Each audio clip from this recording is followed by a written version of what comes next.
So cloud storage. So first, what is cloud? Earlier, we used to do everything, like each and every function in our local machines. We used to store our data, or we used to do all the computing and functions on our hard drives, on our machines, local machines. Now, cloud is a platform on which we can do our functions, we can store our data, we can do computing and everything using our sub networks through some servers or the clusters of servers. So cloud refers to the servers that are accessed over the network and the software and databases that run on those servers.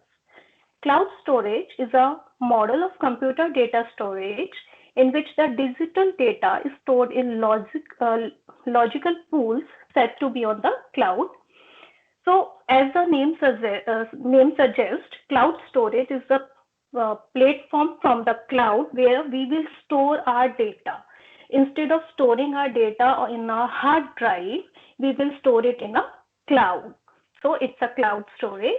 It is maintained by a third party. These third parties are responsible for keeping the data available and accessible. So if we are using, for example, Google Cloud Platform, so Google is responsible for its maintenance, for its accessibility, for its availability, everything. We can buy or we can get this storage on a lease. And some examples of cloud storage are like Google Cloud Storage, Microsoft OneDrive, Apple iCloud. Here's some brief history about Google Cloud. So cloud computing is believed to have been invented by Joseph Carl Robinett in the 1960s. Visit Curl on ARPANET to connect people and data from anywhere at any time. In 1983, CompuServe offered its consumers users a small amount of disk space that could be used to store any files they choose to upload. In 1994, AT&T launched PersonaLink services, and this specific cloud storage, like Google Cloud Storage, was launched in May 2010. So here we will see what are the advantages of cloud storage, why we are using this cloud storage instead of a hard drive storage. So first, it's cost effective because we need not to have large capacity of hard drives on our premises. We are doing it on cloud, so we can pay for the time or for the amount of or for the capacity of the cloud storage we are using. So it's less in our cost. So it's cost effective. It's globally accessible, means we can or anyone can access this cloud storage throughout the world, throughout the global. In the global using a URL. It's a web accessible, helping in going green because the businesses who are using cloud storage, they are reduced. There is a reduction in their energy consumption by almost or like 70%. So they are helping in saving environment. Then security. Cloud storage is more secure because other than the authorized persons, no one can access it. Low latency means what latency means is if there is a connection breakage. Low latency means there is no connection breakage in network. It's running smoothly. So these are some advantages of cloud storage over hard drive. Now, where can we use cloud storage? So first, if we have some unstructured data, so what is unstructured data? Like if we have some videos, if we want to store some images, some videos, some PDFs or anything, it's an unstructured data. So we can use Google Cloud Storage. If we want to archive our data, like if we are accessing our data very frequently, we can use cloud storage. And third is temporary storage between services. So let's take an example. We are using some service and it's giving us some output. And this output will be used as an input for the other service. So for that particular, that in between services, we can store our data into Google Cloud Storage. Everybody clear up to this point?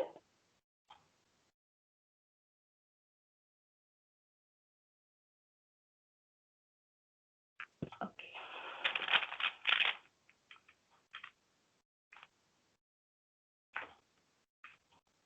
Now we have storage classes. So just as in our general life, we can say mostly if we pay something in a higher amount, we will get a better quality or we will get a higher performance, higher services if we are paying a higher amount. Same thing kind of works here. Like based on what type of workload you have, you can store data among different storage classes to have minimum cost and higher performance. So while we are storing our data, we have a challenge to balance between our money or between price and performance.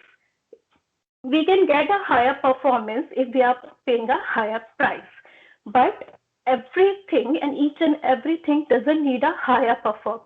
If we are just need to store data and we are not accessing it, there is no need for a higher performance. So we will choose some storage classes according to this performance basis. So on this basis, first is high performance object storage. If we need to store our hot data, which is if we are accessing it very frequently, if we need like proper access or proper flow without any buffering, without any network breakage, we will store our data into standard storage. So used when we have hot data, data which is accessed frequently, and when we want low latency. Example, when we are streaming videos, when we are playing online games or live gaming and website access, everything. Second is backup and archival. If we just need to save our data as a backup, if we are not accessing it very frequently, we can store in nearline storage, cold line storage, and an archive storage. So what is nearline storage? It's a low cost than standard storage, good for data that can be stored for at least 30 days, including data backup and long tail multimedia content. Cold line storage, very low cost. It's lesser in comparison to nearline and then standard storage. Good for data that can be stored for at least 90 days, including disaster recovery. And then this is archive storage, lowest in price. Good for data that can be stored for at least 365 days, including regulatory archives. We are not accessing this data very frequently. Hardly we are accessing this data, we are just storing it. So we can use archive. Now, redundancy. What is redundancy? It's like keeping our data or having a duplicate data into multiple places. So this is one of the consideration while you are storing our data. Where do you want to store our data? If you have a data and you want to store it, you are not accessing it much, and if our reason is down, then and you won't be able to access it, and there is no problem. So we will save our data into a single regional. They will data will get replicated within the region, like some zones in a region, but it won't. It will be within a single region. Then dual regional. So what dual regional gives is it gives a auto failover. So between specific pair of regions, for example, I am saying I'll store my data with the North and US North and US South. So it will get replicated between US North and US South. And for some reason, my US North region is down and I'm not able to access or load my data in US North, it will automatically be stored and accessed in US South location. Same for multi-regional. We can get our data globally. It's for the 3 continents Google is providing: US, Europe, and Asia. So if my Europe grid is because of any reason it is not available, if I'm not able to access my data in US, I can access it through Europe. Any questions? Nita? Yes. Here, we don't have shared data, right? It is like duplication of data in different regions, right? It's a duplication, right? Yeah, can you go to the previous slide? Yeah. Yeah. So if there are two regions sharing the information, then both the regions would have duplicate data, and if there are more than two regions, then that would be multi-regional, and the data would be duplicated, right? And Right. we don't share it from one location No, mostly. we are just, it's a duplicate data. So if, just take an example, if we are doing some changes in our, like in US North region, then it will automatically be changed in US South. It may take some time, but it will be there. The upgrade will be there in that data as well. Okay, thank you. Then object lifecycle management. So we are storing a large volume of data. So if we are storing a large volume, there should be some set of rules. So with lifecycle management, these are some rules which we can apply or which we can apply on our data to follow. So first is automatically transition to lower cost storage class. So let's say I need a high performance data storage for first 30 days and I want it to automatically convert into a nearline storage where I don't need much access. So I'm giving it a policy here that after 30 days, it should automatically be stored in nearline storage. Then useful for archiving, I'm saying just after 30 days, it should be backed up. I should have an access after this day. After this day, I should not have backup, or this person should not have backup. So these are some automatic policies we have. We just need to select them.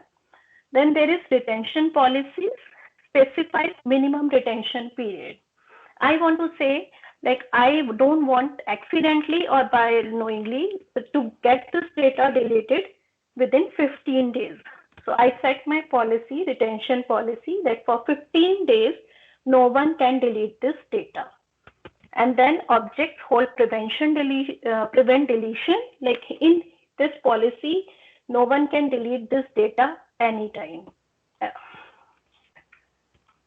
Now comes security. We have this large volume of data, so we need a secure data as well. We need this security so that no one can no one other than the authorized persons can access my data. It cannot be like there is no breakage, there's no failure. If there is some failure, it should get maintained and all that.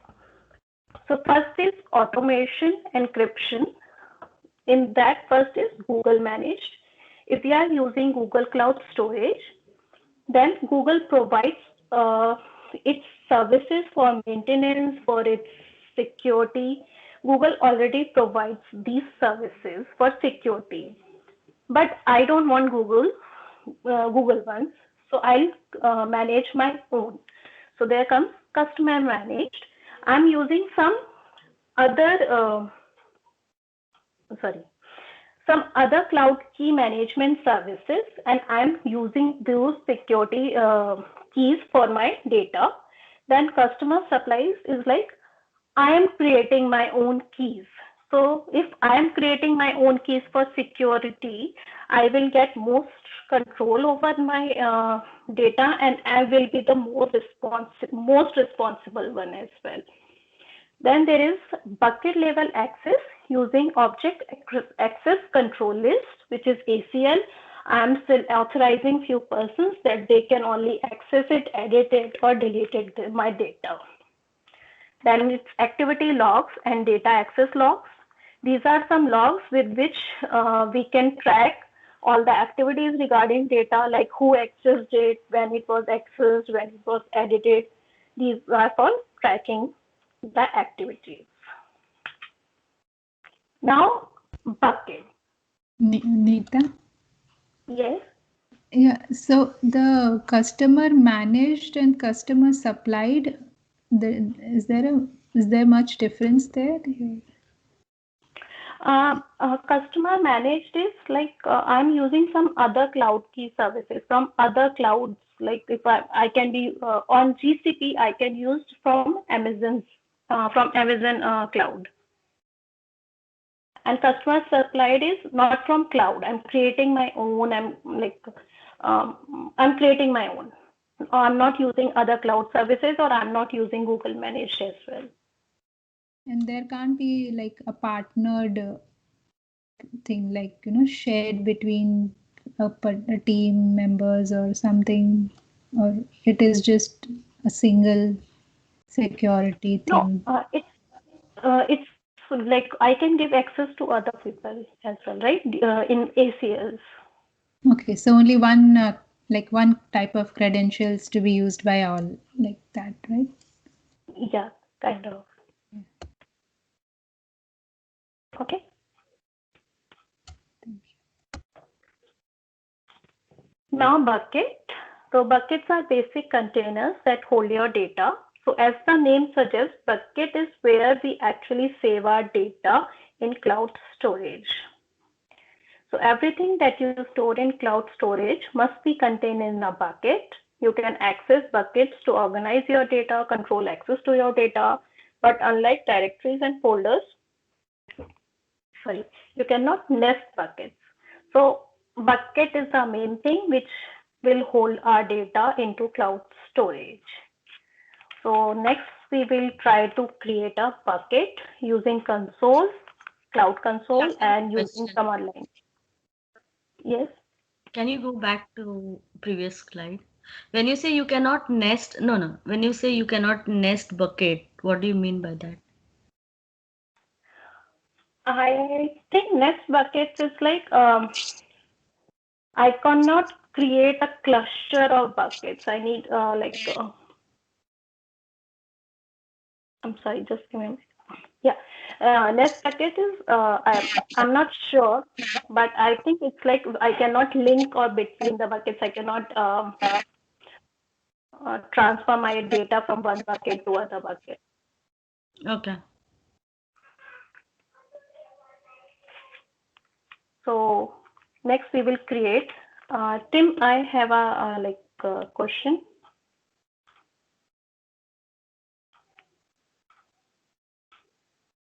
Sure, go ahead. So the thing is, my credit card is linked with my Google account. So I was able to set up my billing. And because of that billing setup, I am able to create buckets and everything. But it's not letting me create a bucket or anything without credit card. So is there any Have you other? got a $300 credit? Yes, I did. Okay, all right. See, I think there are certain systems, Google Cloud, like BigQuery, you don't need a credit card. We could do it without credit card. But there are, I think, other systems where, a credit card is mandatory, although they will give you the $300.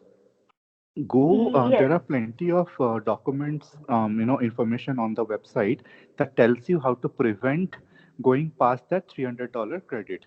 There is sandbox for everything. First thing that you need to do is there is a test version for all of these tools. So if you go use that, just like the sandbox for BigQuery, there is no billing at all. Even the $300 also, it will not be accrued. Okay, so first thing is check for that. Yes. Okay. So I didn't check all those points, but the thing is, see, this is in blue. I can create a bucket here, but I don't have a billing setup. It's not letting me click on this button as well. It's not enabled. Okay, but you have a billing setup, right? I didn't understand. I have. Yeah, I have. So I'm No. sorry. I was not. I was asking for others because if I Okay. show them how to create a bucket, They won't be able to do it with their credit card. Oh yeah, yeah. If there is no way of doing it without a credit card, then yes, you guys will have to add a credit card. Follow the same way she has done it, but keep a watch on the $300 credit. It should not exceed that. In many cases, you can just turn it into a test setting where nothing will be accrued, not even within the $300. For now, you go ahead and show, let others set up the credit card, or if you want to show them the credit card in class itself, go and show them how to set it up. That way, they all get started. Actually, it was already linked with my Google account, so I just clicked one button, and I don't know how to set up other No, here what it will do is when it will not let you, it will say there is no, billing setup for this particular, account. When you click on, then it will give you a link. If you click on that link, it will just take you to the payments page and it will ask you to set up a credit card. It's very simple actually. Try it. Okay. So if everyone can try this, please. Yeah. I have it here as well, like all the things we need to create in my slides. But it will be better if I show you practical and you will be able to do it on your own. Then you can understand it more easily.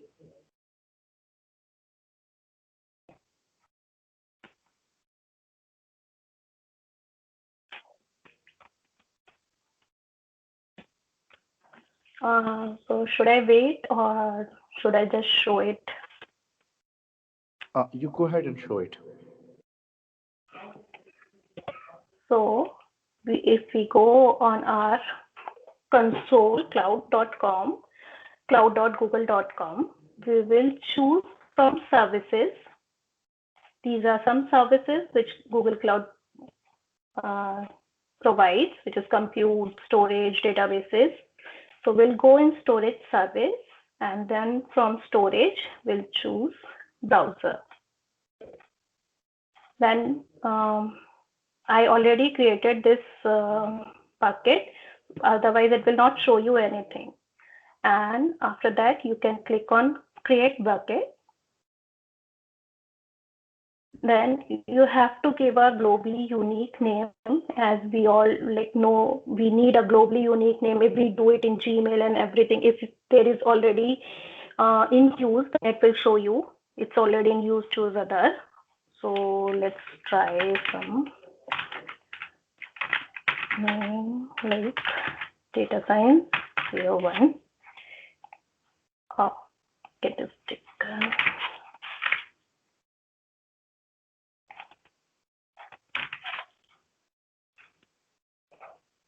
Okay, so that was unique.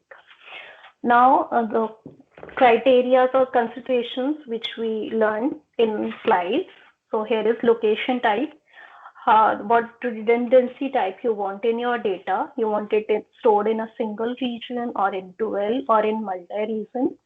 So let's, for this demonstration, we will say single region. I'm gonna choose this. Then I'm gonna continue. Then what storage class you want to choose, standard, if you want to access it frequently, if it's just for backup or within a less than 1 month, then nearline. If you want to access it in the quarter, code line, and this, let's go with standard. Then access control, like fine grained or uniform, like I just want some specific persons to use to have access on my data, then I'll choose fine grained. Otherwise, I can give uniform. Continue. Then encryption, I want Google managed or I want customer management keys. Let's go with Google. And then there is a retention policy. I set a retention policy, let's say days. Before 1 day, no one can delete my data, including me. I can say add some labels like what is the purpose of my bucket creation. I'm saying I'm just demonstration. Add label, and then we will create.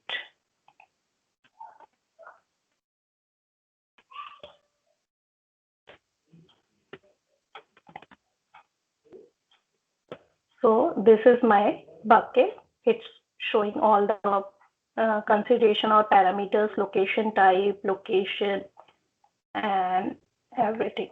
So it's showing me retention policy one day. And if I try to delete this bucket,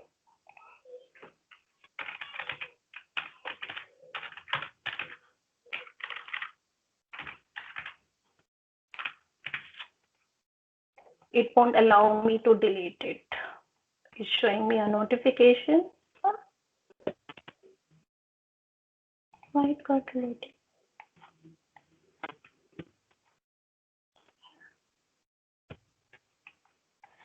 I'm sorry. Like I don't know how it got deleted. I tried this with this bucket and I was not able to delete it. Okay, let's try again.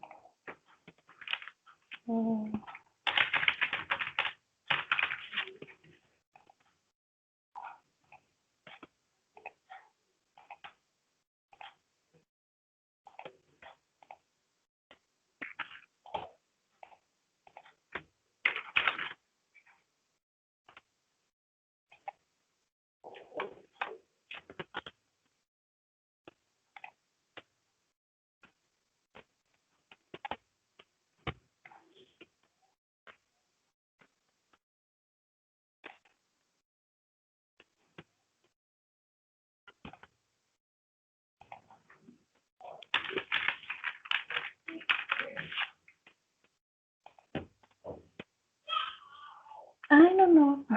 Tim, can you help me? Like, I tried with this retention policy here, so it was not allowing me to delete, but now it's allowing me to delete.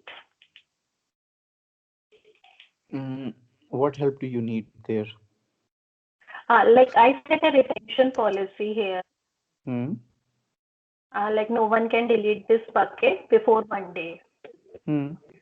But now if I'm trying to delete it, so I'm able to delete it. But according to retention policy, it shouldn't allow me to delete, right? And yesterday I tried like with this bucket and it was not allowing me to delete. It was saying like error. It was showing me errors. And you just created this, right?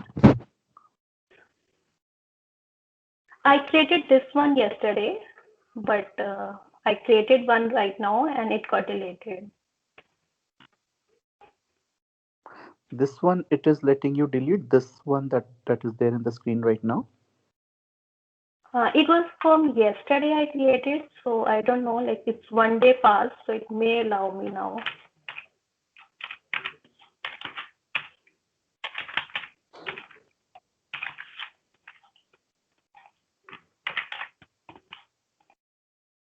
I think retention policy works slightly differently. Retention policy means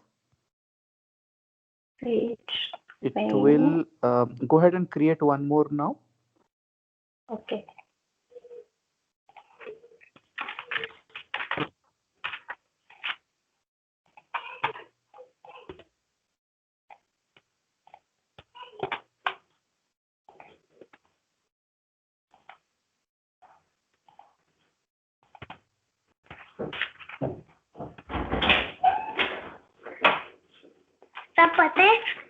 Sorry.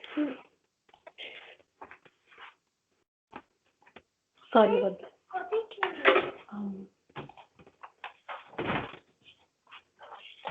So this is a new bucket which I just created and I gave it a retention policy of 1 day. And if I deleting it,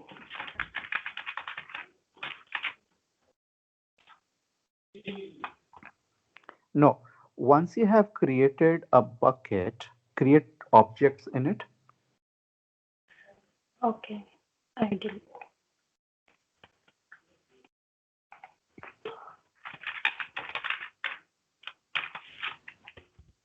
Neeta, Tim, I have found something. If a bucket has a retention policy, objects in the bucket can only be deleted or replaced once their age is greater than the retention period. Yes, that's what we are trying to see. See, if she's deleting the entire bucket may be possible, but if she's trying to delete a storage, it may not be possible. Let's see what's happening here. Okay. Yeah. Okay, so let's um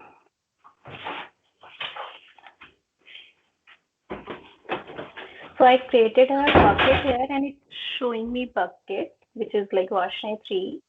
And if I want to load data into it, we'll click on this.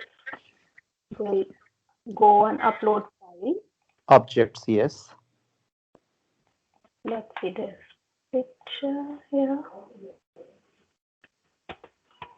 It's here. And if I want to see this, what is this? It's showing it. So this is how we load data into a bucket after creating it. Should I try Now to try to now you have set a retention policy, right? Now go ahead and try to delete this object.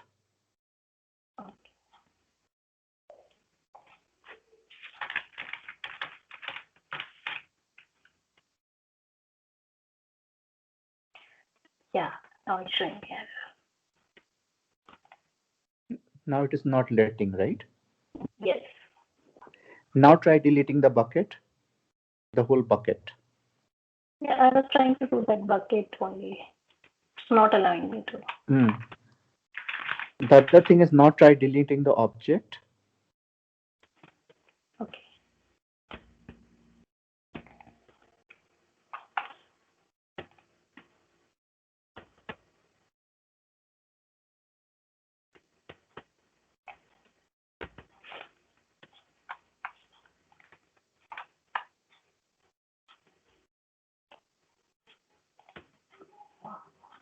It's deleted. No. Yeah. Got it? So what happened? All Yeah. of you? So if there are no objects in it, it will let you delete the bucket irrespective of the retention policy.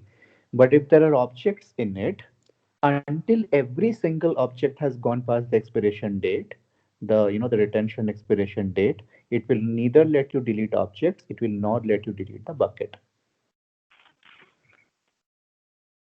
Thank you. So this So is Tim, Sure, go ahead. yeah. So Yeah. Tim, if there are multiple objects in the bucket, and if one of them expires, then also we will not be able to delete the bucket, right? No, yes, until everybody has Everybody. expired. Okay. Yeah. See, this is there in the documentation. It says that clearly. I also refer to the documentation only. Wait. Here you go.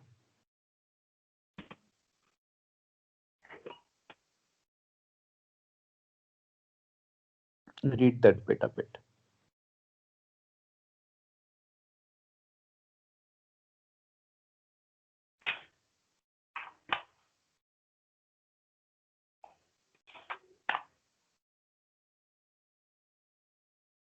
okay.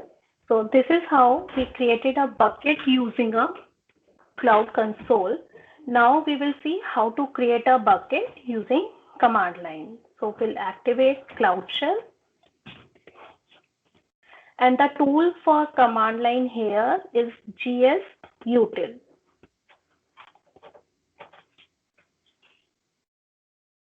So this is my ID, Cloud Shell, and then my project. I'll say gsutil help. It will show all the commands which we can use while working on it. So cat compose, cp is copying files, mb is make bucket, mb is move or rename name. Now let's see how we can create a bucket. So first we will see if we have any bucket in our project or not. So gsutil ls,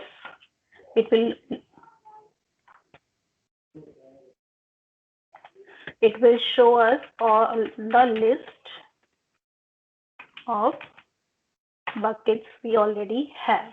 So I have two buckets, MLG Fitters 01, Varshini 3. Let's create a new bucket, GS Util MB. So the path for creating a bucket is we will write GS colon backslash, and we can give it a bucket name here and enter.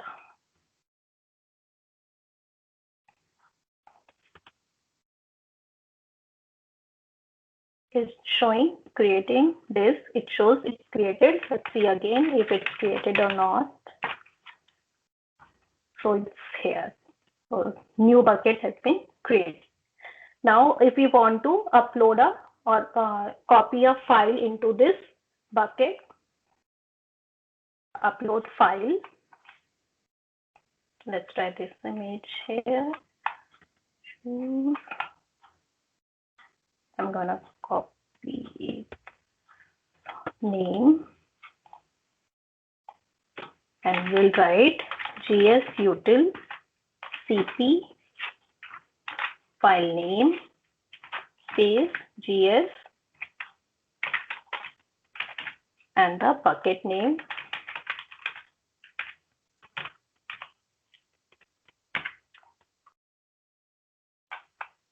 Operation completed over. So we can see a new bucket and an object in here like Varshini was created. And if I click on this bucket, it's showing me there is an object.